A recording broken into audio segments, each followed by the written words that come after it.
विधानसभा क्षेत्राचे महायुतीचे उमेदवार संजय पुराम हे मतदारसंघ पिंजून काढत प्रत्येक गावात जाऊन मतदार रूपी आशीर्वाद घेत आहेत।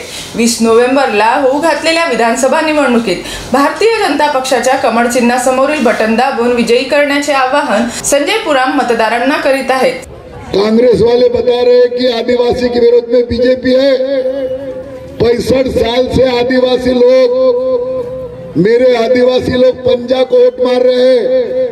गोड, धुरगोड, हल्बी, कंवर, प्रधान, ये सब लोग 65 साल से कांग्रेस को वोट मार रहे हैं। हमारे आदिवासी लोग क्या दिया कांग्रेस ने?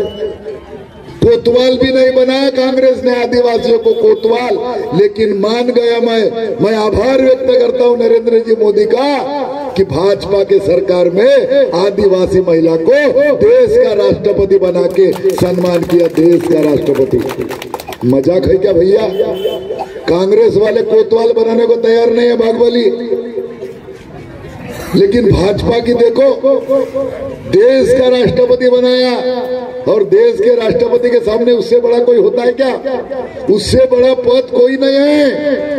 तर संजय पुराम हे 2014 ते 2019 असे 5 वर्ष आमदार असताना आणि 2019 ते 2024 या 5 वर्षात माजी आमदार असताना त्यांनी मतदारसंघात अनेक विकास कामे केली। त्यामुळे भारतीय जनता पक्षाने त्यांच्यावर विश्वास दाखवत तिसऱ्यांदा आमगाव देवरी विधानसभा क्षेत्राचे प्रतिनिधित्व करण्यासाठी संधी दिली असून या संधीचे सोने करून मतदारसंघाचा विकास करू असे विश्वास संजय पुराम यांनी मतदारांना दिले आहे। जीबी न्यूजचे प्रत्येक अपडेट मिळवून घेण्यासाठी तुम्ही आमच्या चॅनलला लाईक करा, सबस्क्राइब करा आणि शेअर करा, तसेच बेल आयकॉनला सुद्धा प्रेस करा।